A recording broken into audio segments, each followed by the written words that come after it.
Welcome in. Movie recap. Turn on subtitles and let's get started. The movie begins in a Scandinavian school. 16-year-old Simon is excited about a presentation that she and her group of friends are preparing for, joking and laughing, unaware of the disaster approaching them. Suddenly, Simon, Father Frederick, pulls her away from the group. She says she has to come with him right away. Frederick is a scientist working for a company called Apollon. He believes that the world is about to end due to the infectious rains that make people sick, and he kills them in minutes. Dark clouds are approaching the city, so he puts his family in the car and drives to a safer place. Simon's brother Rasmus refuses to wear a seatbelt, which distracts Frederick and causes him to collide with a car. It stops traffic and blocks the road. Frederick knows there isn't much time left, so instead of arguing with the other drivers, he brings his family outside and runs into the woods. The man notices that they are in a hurry and follows them. Later, the family arrives at a bunker Apollon made for emergencies like this. Seconds after they entered, the first drop of rain falls on a leaf, followed by heavy rain. The beds are sanitized by an automated system before going into the living room. The children are afraid, and so are the parents. But they don't show it. Frederick has to get out, because he might know a way to stop the spread of the virus. Before leaving, he tells Simone to take care of her brother, because the answer is to stop all of this. Simon does not understand him, but Frederick does not have time to explain. After he leaves, she goes on her phone and catches up with her friends. Dies in live streams. Everyone outside is afraid of the rapidly spreading virus. The mother tries to calm them down by making them hot cocoa, but it's clear she's just as scared. Suddenly they heard a knock on the door of the dugout. Their mother knows Frederick can let himself in, so she asks the kids to ignore it. However, very impatient and naive, they rush to the door and open it before their mother can stop them. Outside, the man who saw them earlier is standing in traffic in the rain. Rasmus withdraws and appears to be suffering from the virus. The mother jumps up at him and tells the children to close the door immediately. They don't want to leave her outside but have to reluctantly close the door. She struggles and dies while Rasmus and Simon weep over her death. Simone takes care of her brother, cheering him up when she can even though she is also in pain. At night they go to sleep, but Simone is woken up by a noise. Upon checking, she finds Rasmus outside. From his bed, he says he saw their father, but Simon assumes it was only a dream. Then, they find the control room and discover that there are other bunkers around town. Simon tries to contact them, but he failed. They also get their hands on the radio and try to communicate with someone. The outside. The plan succeeds and they talk to a boy named Philip. It turns out to be a frightened teenager who is stuck inside his basement. He reveals that all of his family died and tries to help Simone by calling her father. However, after a while, contact was lost and the siblings were left on their own again. Simon promises Rasmus that their father will return to them after saving the world.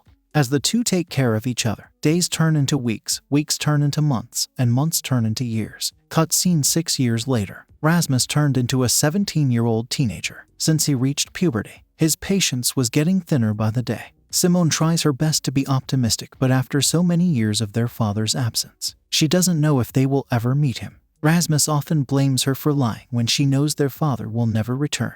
One night, Simone decides she has waited enough, making sure Rasmus is asleep. She puts on a protective suit and opens the door for the first time in 6 years. Suddenly, the memory of her mother's death flooded back. She tries to search for her remains, but finds nothing. She assumes that the animals have eaten her and runs towards the city. There are several signs on the ground that show the way to the quarantine area. Simon follows them, but he finds nothing but rotten corpses. It finally surprises her that no one is alive in the outside world. Life before the virus is history, and staying inside the cellar won't get them anything. Suddenly, she is being chased by a wild dog and she locks herself in a room. The next morning, Rasmus wakes up and sees her in the kitchen. She told him that she had gone out and had not seen anyone. Decided, leave the cellar once and for all. Throughout the next day, at night, they cuddle together and fall asleep. What they don't realize is that the air duct in the basement is blocked and there is no oxygen in it. Simon loses consciousness, but Rasmus wakes up just in time and drags her outside.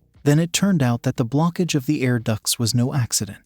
A group of survivors saw Simon yesterday and tampered with the hideout's exterior panel. They shoot the siblings and lock them inside a room, and the leader reveals that they are there for food. But Rasmus and Simon have eaten up almost all of the stock so far. After they discover there is nothing else left for them in the cellar, they started to leave. If they do, Simon and Rasmus would remain locked inside the chamber until their deaths, desperately trying to stop them. Simon tells Commander Martin that she knows where the other stashes are, where food may be available. Martin should include the brother and sister in his group now that they are an asset. The duo from the group discover that over 90% of the people in the world are dead and the rest are fighting for their lives. They kill and kill for food, which is the only form of currency in today's world. A flashback shows us how Martin survived the first torrential rain. He was in the military group that was supposed to guard the border to keep the city in quarantine. One day after it rained, he was running a bridge when a woman with her infant in her arms tried to cross it. He was supposed to kill her, but he couldn't do it. As a result, she infected his fellow soldiers, and only he survived in the end. Then another person named Patrick joined him, and the two began to search for food and shelter. One day, the duo found a group of 3. It consisted of their leader, Beatrice, and 2 of her friends. They promised to show them how to get more food and join their gang. However, to stay in the gang, Beatrice provided Martin with sexual favors. Back in the present, the gang is on their way to the second hideout. Although Simon leads the way, others don't trust her yet. Rasmus and Beatrice talk for a while and find out a lot about each other. However, Rasmus is happy to see the sky and the trees after so long.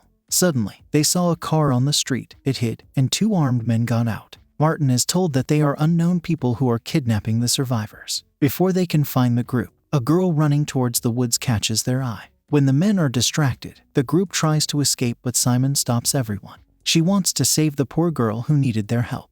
Beatrice takes her side. Martin reluctantly obliges. After a while, they found the girl inside a pool of water. Although she was able to lose these men, the pool water is contaminated, which means she will die from the virus. Martin shoots her to end her misery sooner. Rasmus and Simon are shocked, but they are trying to compromise the new way of life. They stay in a building for the night as one of their members named Lee takes a rest because she is sick. Rasmus was made to wear shoes worn by a decomposing corpse. He's lucky he found them, because it is 100% waterproof. At night, Simon falls asleep, but Rasmus finds it difficult to close his eyes. He wanders around the building and finds Beatrice having sex with Martin. He feels pangs of jealousy because he is beginning to love her. The next day they continued walking towards the second hideout. On the way, Rasmus accidentally steps on the water. Martin pulls his gun to kill him, but is stopped by Simon. Fortunately for Rasmus, his waterproof boots saved him. After the accident, they finally make it. The vault opens with Simon's prints. Inside they find Camel pantry full of food. The group hasn't seen much food in years and is glad to see them. Simon then notices a phone in one of the rooms. It belonged to her father, which means he was in the basement years ago. I found a video on the phone from Frederick's boss. He was asked to report to Apollon headquarters in Sweden. He also says that only Frederick, you can find a cure for the virus. Simon shows the video to Martin and tells him to accompany the siblings to Sweden. However, since they have security and food in the basement, Martin refuses, although there is a possibility of finding a cure. As a result, Rasmus and Simon leave without the rest of the group, and after a while, Beatrice wakes up from a nap and discovers the 2 remaining. She wishes Martin goodbye and leaves to find them with Lee. The other member of the group is Jean. Martin and his friend Patrick are left in the cellar, which Martin is not pleased with. The rest of the group meets at the Copenhagen city limits and makes its way to the front. They enjoy each other's company and are happy to be together. After walking for an hour, they sat down to rest and eat. Jan and Lee go to a nearby optical shop to get him a new pair of glasses. In absentia, others are attacked by thieves looking to steal their food. They run away, but Simon breaks up with them. Beatrice and Rasmus in the process. She ends up in an unknown part of town where she meets a young boy. Suddenly it started raining, so they take shelter in a building. When he starts taking random pills for a stomachache, Simon offers him some food. Suddenly, his father, who saw Simon as a threat, approached them. She assures him that she is not a bad person and offers them more packaged food. When the rain stops, father and son go out and jump next to a group of thieves. Simon wants to help them, but he knows it would be foolish. So instead, she runs away. Elsewhere, Rasmus and Beatrice arrive at the neighborhood where Beatrice was born and also take refuge in her childhood home. She hasn't been here since the first rain, so seeing her parents' corpse cuddled up on the bed is terrifying for her. Rasmus helps her cope with the situation, chatting to her as a distraction. When the rain stops, they return to the place where they parted from the rest of the group earlier. Simon is also there and the group reunites. But problems arise when they are once again attacked by a thug who follows Simon. He holds Rasmus hostage and orders them to hand over their food. Martin and Patrick arrive with guns just in time. They also wanted to be with the rest of the group at the end of the day. The thug managed to stab Rasmus and escape. Simon remembers that there is another stash nearby and asks Martin to bring Rasmus to him. They can use the medicines in the basement to help him. The group selflessly directs Rasmus to the hideout, but he found it a mess. They dress his wound to the best of their abilities and saved. In flashback, we are shown Martin, Beatrice, and their group is looking for food. Beatrice shows him a little house and says it was her childhood home.